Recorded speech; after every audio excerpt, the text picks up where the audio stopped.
Hello વિદ્યાર્થી મિત્રો, એજ્યુટેકનો ચેનલમાં આપનું સ્વાગત છે.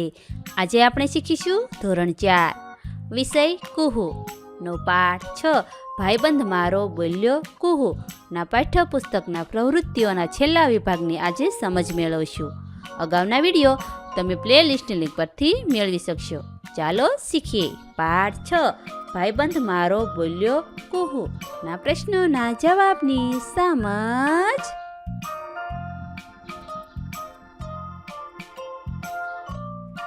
એકવીસ વાક્યો મોટેથી વાંચો. જે ભૂલ હોય તે સુધારીને લખો. ગાઢા અક્ષરે છાપેલ શબ્દ બદલવાનો નથી. અહીં વાક્યો આપેલા હશે, તેમાં જે ભૂલ હોય તે સુધારીને લખવાની છે, પરંતુ ગાઢા અક્ષરે એટલે કે ઘાટા અક્ષરે લખેલ શબ્દ બદલવાનો નથી. ઉદાહરણ છે, જાડી દેડકો જોરથી ગાતો હતો. જવાબ આવશે, જાડો દેડકો જોરથી ગાતો હતો. જાડીને બદલે જાડો લખીશું. 1. નાનકડો પતંગિયું ઉડતી ઉડતી નેહાના નાક પર જઈ બેઠી. સાચું વાક્ય આવશે, નાનકડું પતંગિયું ઉડતું ઉડતું નેહાના નાક પર જઈ બેઠું. 2. હું નિશાળે જવા નીકળી ત્યારે જ લુચ્ચું વરસાદ પડી. લુચ્ચુને બદલે લુચ્ચો આવશે. હું નિશાળે જવા નીકળી ત્યારે જ લુચ્ચો વરસાદ પડ્યો. 3. નાગે મોટી ફૂફાડો માર્યો પણ કૃષ્ણ જરાય ડર્યો નહીં. સાચું વાક્ય આવશે, નાગે મોટો ફૂફાડો માર્યો પણ કૃષ્ણ જરાય ડર્યા નહીં. 4. મોટી ઘટાદાર પીપળા પર ઘણા જીવજંતુ રહેતો હતો બદલે રહેતા હતા. મોટા ઘટાદાર પીપળા પર ઘણા જીવજંતુ રહેતા હતા. 5. વાર્તાની પુસ્તક મોટી હતી, ચિત્રનું ચોપડી પાતળું હતું. વાર્તાનું પુસ્તક મોટું હતું, ચિત્રની ચોપડી પાતળી હતી. 6. બધી બાળકોએ દૂધ પીધો, વડીલોએ ચા પીધું. બધા બાળકોએ દૂધ પીધું, વડીલોએ ચા પીધી. 21. જોડીમાં બેસો, વાર્તા વાંચો અને સાથે મળીને પ્રશ્નોના જવાબ લખો. અહીં વાર્તા વાંચવાની છે અને ત્યારબાદ પ્રશ્નોના જવાબ લખવાના છે. બોતડાએ આજે પહેલી વાર રણ પાર કરવાનું હતું, પ્રવાસ કરવાનો હતો, તેથી આખો પરિવાર ખુશ હતો. સૌથી આગળ ઊંટ ચાલતો હતો, વચ્ચે 3 બાળકો અને છેલ્લે તેમની મમ્મી. થોડુંક ચાલ્યા પછી ઊંટે પાછળ વળીને જોયું અને પૂછ્યું, અરે, આપણે 4 કેમ? એકાદ બોતડું રહી ગયું છે કે શું? ઊંટડી કહે, તમે પોતાને તો ગણો. એક ખાલી જગ્યામાં જવાબ લખો. પપ્પા, ઊંટ, મમ્મી, ઊંટડી, બાળક, બોતડું. 2. મદનિયાએ જોયું, વાંદરો કૂદે, વાંદરી કૂદે, વાંદરુઈ કૂદે, હરણ, હરણી ને બધા હરણાઈ કૂદે, શિયાળવા કૂદે ને વાઘ સિંહે કૂદે. બસ એક પોતાનાથી નથી કૂદાતું. ઊંચી કૂદ કે લાંબી કૂદની તો વાત જ ક્યાં કરવી. દુઃખી થયેલું મદનિયું મેદાનની બહાર નીકળી ગયું. હાથણી આખી વાત સમજી ગઈ. તેણે મદનિયા પાસે જઈ કહ્યું, તું ગોળા ફેંક માટે કેમ નથી જતો બેટા? એમાં તો તારો જ નંબર આવશે. કોઠો પૂરો. મમ્મી પપ્પા બાળક, મમ્મી પપ્પા બાળક. સવાલ 1. વાંદરી, વાંદરો, વાંદરો. 2. હરણી, હરણ, હરણું. 3. શિયાળ, શિયાળ, શિયાળવું. 4. વાઘણ, વાઘ. 5. સિંહણ, સિંહ, બાળસિંહ. 3. કુટુંબમાં બધા મળીને કામ કરે. દરજી કપડાં સીવે, દર્જણ બટન ટાંકે, ઘાંચી તેલ કાઢે, ઘાંચણ ઘાણી સાફ રાખે, માટી ગુંદવામાં, ચાકડો ફેરવવામાં, માટલા પકવવામાં કુંભારણ અને કુંભાર સાથે ને સાથે, લુહાર અને લુહારણ સાથે મળીને દાતરડું, પાવડો વગેરે બનાવે. માળી ફૂલ છોડની સંભાળ રાખે, માળણ ફૂલ ગૂંથી માળા, વેણી, હાર, ગુલદસ્તા બનાવે, વેચે, શેઠ શેઠાણી દુકાન સાચવે, નોકર નોકરાણી ઘરની દેખરેખ રાખે. કારીગરોના નામ લખો. પુરુષ, સ્ત્રી. 1. દરજી, દર્જણ. 2. ઘાંચી, ઘાંચણ. 3. કુંભાર, કુંભારણ. 4. લુહાર લુહારણ, 5 માળી માળણ, 6 શેઠ શેઠાણી. આવી રીતે તમે બળદ ગાય વાછરડાની કોઈ ટૂંકી વાર્તા બનાવીને લખો. બાળમિત્રો, અહીં તમારે બળદ ગાય કે વાછરડાની એક ટૂંકી વાર્તા બનાવીને લખવાની છે. બળદ ગાય અને વાછરડા સમાજને ખૂબ જ ઉપયોગી છે. બળદ ખેતી કામમાં ઉપયોગી છે. તે હળ ખેંચે, તે ઘાણીએ જોતરાય, તે બળદ ગાડે જોતરાય અને માલ સામાન પણ લઈ જાય. ગાય દૂધ આપે, દૂધમાંથી અનેક ચીજ વસ્તુઓ બને. વળી ગાય વાછરડાને જન્મ આપે. વાછરડા રૂપાળા હોય, તે મોટા થઈ બળદ કે ગાય બને. 22 કન્યા સંબંધીની ઓળખ આપી છે. તે બધા સાથે વરરાજાને શું સંબંધ થશે લખો. ઉદાહરણ તરીકે કન્યા વર, કન્યાના મમ્મી પપ્પા, વરના સાસુ સસરા. કન્યાના બહેન જીજાજી, વરના સાળી સાઢુ. કન્યાના ભાઈ ભાભી, વરના ભાભી શાળા. મામી મામા, મામી મામા. ફોઈ ફુવા, ફોઈ ફુવા. અને કાકા કાકી, કાકી કાકા. 23 કૌંસમાં પ્રાણીઓના નામ મૂકતા જાઓ. રંગીન શબ્દોમાં ઉદાહરણ પ્રમાણે યોગ્ય ફેરફાર કરતા જઈ વાક્ય બનાવો. અહીં કૌંસમાં શબ્દ મૂકતું જવાનું છે અને રંગીન શબ્દોમાં ઉદાહરણ પ્રમાણે યોગ્ય ફેરફાર કરીને વાક્ય લખવાનું છે. કૌંસમાં શબ્દો આપ્યા છે: ગાય, ઉંદરો, બળદ, હાથી, ઊંટ, ગધેડું, અળસિયું, કૂતરું, ચકલી, ખેડૂત, પોપટ ને કાબર. વાક્ય છે: ખૂબ જૂના સમયથી, કૌંસમાં આપ્યું છે ગાય, આપણી મિત્ર રહી છે. ખૂબ જૂના સમયથી હાથી આપણો મિત્ર રહ્યો છે. ખૂબ જૂના સમયથી ઉંદરો આપણા મિત્રો રહ્યા છે. ખૂબ જૂના સમયથી બળદ આપણો મિત્ર રહ્યો છે. ખૂબ જૂના સમયથી ઊંટ આપણું મિત્ર રહ્યું છે.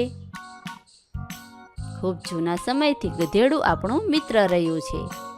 ખૂબ જૂના સમયથી અળસિયું આપણું મિત્ર રહ્યું છે. ખૂબ જૂના સમયથી કૂતરું આપણું મિત્ર રહ્યું છે. ખૂબ જૂના સમયથી ચકલી આપણી મિત્ર રહી છે. ખૂબ જૂના સમયથી ખેડૂત આપણો મિત્ર રહ્યો છે.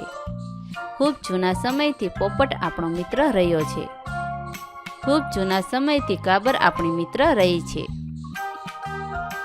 24 પ્રશ્નો પૂછો, જવાબ આપો. ગણિત ભાષાની રીતે સમજો. અહીં પ્રશ્નોના જવાબ આપવાના છે, ગણિત ભાષાની રીતે સમજવાના છે. ઉદાહરણ તરીકે, મહીસાગર પરના એક પુલ પર 34 બસ સળંગ ઊભી રહી શકે. જો એક બસની લંબાઈ 2 ગાડી જેટલી હોય તો પુલ પર કેટલી ગાડી ઊભી રહી શકે? સવાલ 1. એક બસ જેટલી જગ્યામાં કેટલી ગાડી ઊભી રહી શકે? જવાબ 2 ગાડી. સવાલ 2. પુલ ઉપર કેટલી બસ ઊભી રહેવાની જગ્યા છે? 34 બસ. 3 બસની જગ્યાએ ગાડીઓ ઊભી રાખવા પ્રશ્ન 1નો જવાબ ઉપયોગમાં લ્યો. 34 × 2 બરાબર 68 ગાડી ઊભી રહી શકે. 1. સસલા કરતાં સુરેશ ઊંચો છે. 1. સરલા કરતાં સુરેશ ઊંચો છે. સુરેશ કરતાં દિવ્યા ઊંચી છે. મહેન્દ્ર સુરેશ કરતાં ઊંચો અને દિવ્યા કરતાં નીચો છે. આ બધામાં સૌથી ઊંચું અને સૌથી નીચું કોણ? જવાબ આવશે: સરલા કરતાં કોણ ઊંચું છે? સુરેશ. સુરેશ કરતાં કોણ ઊંચું છે? દિવ્યા મહેન્દ્ર. દિવ્યા કરતાં કોણ નીચું છે? મહેન્દ્ર. આ બધામાં સૌથી ઊંચું અને સૌથી નીચું કોણ શોધવા પ્રશ્ન 1 થી 3ના જવાબ ઉપયોગમાં લ્યો. સૌથી ઊંચી દિવ્યા અને સૌથી નીચી સરલા. 2. ઈવા જ્યાં ઊભી છે ત્યાંથી તે 25 ડગલા ડાબી તરફ અને ત્યારબાદ 10 ડગલા જમણી તરફ ચાલે છે. તે પોતાની મૂળ જગ્યાએથી કેટલા ડગલા દૂર હશે? ઈવા કેટલા ડગલા ડાબી તરફ ચાલે છે? 25 ડગલા. ત્યાંથી ઈવા કેટલા ડગલા જમણી તરફ ચાલે છે? 10 ડગલા. પોતાની મૂળ જગ્યાએથી કેટલા ડગલા દૂર હશે તે શોધવા પ્રશ્ન 1-2ના જવાબ ઉપયોગમાં લ્યો. 25માંથી 10 બાદ કરતા 15 ડગલા થાય. 3. જાહ્નવી પાસે 3 લીટરની બોટલ છે. હાર્દિક પાસે 200 મિલીની. હાર્દિક પાસે બીજી કેટલી બોટલ હોય તો તેનું અને જાહ્નવી પાસેનું પાણી સરખું થાય?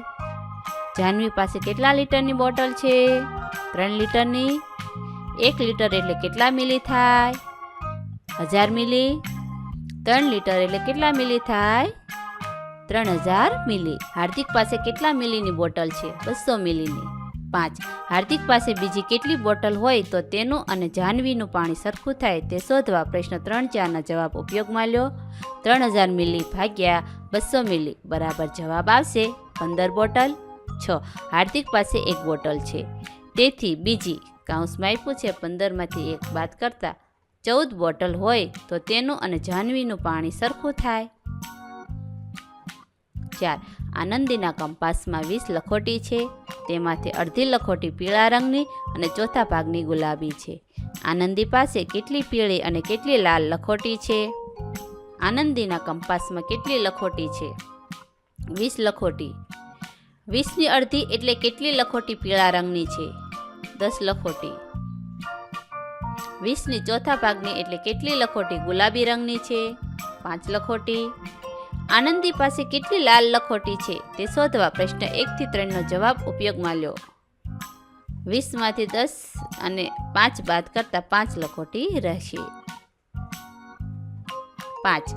શ્યામાના બગીચામાં સૂરજમુખી અને ગુલાબની 2 હાર છે. દરેક હારમાં 7 છોડ છે. દરેક છોડ પર 1 ફૂલ છે. શ્યામાના બગીચામાં કેટલા સૂરજમુખી અને કેટલા ગુલાબ હશે? 1. શ્યામાના બગીચામાં સૂરજમુખી અને ગુલાબની કેટલી હાર છે? 2. દરેક હારમાં કેટલા છોડ છે? 7. દરેક છોડ પર કેટલા ફૂલ છે? 1. શ્યામાના બગીચામાં કેટલા સૂરજમુખી અને કેટલા ગુલાબ હશે તે શોધવા. પ્રશ્ન 1 અને 2ના જવાબ ઉપયોગમાં લ્યો. 7 × 2 બરાબર 14 સૂરજમુખી અને એ જ રીતે 7 × 2 બરાબર 14 ગુલાબ. 6. કૃષ્ણ કરતાં બલરામ મોટા અને જાડા છે. જો બંને એક ત્રાજવામાં બેઠા હોય તો ત્રાજવાનું કયું પલડું ઊંચે જશે? કૃષ્ણ કરતાં બલરામ કેવા છે? મોટા અને જાડા. કૃષ્ણ અને બલરામમાં કોનું વજન વધારે થાય? બલરામનું. કૃષ્ણ અને બલરામમાં કોનું વજન ઓછું થાય? કૃષ્ણનું. જો બંને એક ત્રાજવામાં બેઠા હોય તો ત્રાજવાનું કયું પલડું ઊંચે જશેનો જવાબ શોધવા. પ્રશ્ન 2-3ના જવાબ ઉપયોગમાં લ્યો. જવાબ આવશે કૃષ્ણનું પલડું ઊંચું જશે. 7. મોહસીને થાળીની મદદથી વર્તુળ દોર્યું. તે વર્તુળની અંદર સમીરે વાટકીની મદદથી 3 વર્તુળ દોર્યા. સમીરના વર્તુળોની અંદર સ્વીટુએ પોતાની બંગડીથી 2 વર્તુળ દોર્યા. કહો કુલ કેટલા વર્તુળ થયા? 1. મોહસીને કેટલા વર્તુળ દોર્યા? 1 વર્તુળ. તે વર્તુળની અંદર સમીરે કેટલા વર્તુળ દોર્યા? 3 વર્તુળો. સમીરના 3 વર્તુળોની અંદર સ્વીટુએ કેટલા વર્તુળ દોર્યા? 2 વર્તુળો. સ્વીટુએ કુલ કેટલા વર્તુળ દોર્યા? 2 × 3 બરાબર 6 વર્તુળો. કુલ કેટલા વર્તુળ થયા શોધવા. પ્રશ્ન 1, 2 અને 4ના જવાબ ઉપયોગમાં લ્યો. 1 + 3 + 6 બરાબર 10 વર્તુળો થાય. 25 લગભગ સરખા. સમાનાર્થી શબ્દો જોઈએ. વિચિત્ર એટલે ના ગમે તેવા વર્તન કે દેખાવવાળું. ભેદવું એટલે તોડવું, આરપાર જવું. ગાભવું એટલે નકામું, કપડું કે ચીથરું. ચૂથવું એટલે ફેંદી નાખવું, બગાડી નાખવું. હળવે એટલે ખૂબ ધીમેથી. અવનવું એટલે નવી જાતનું. 26 હસો. સગનલાલ કહે, તમે ઘરે મધપોડા કેમ ઉછેરો છો? મફત મધ મળે એટલે?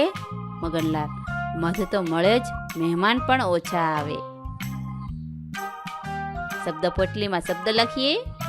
ઋણ, મોક્ષ, ભીચણ, ઊન, આશ્રય, ઋતુ, દ્રાક્ષ, તીક્ષણ, ઉર્મી, આર્થિક, ઋષિ, ભિક્ષુક, ભીષણ, ઊંટ, દીર્ઘાયુ, દક્ષિણ, આભૂષણ, ઊંધિયું અને નૈઋત્ય.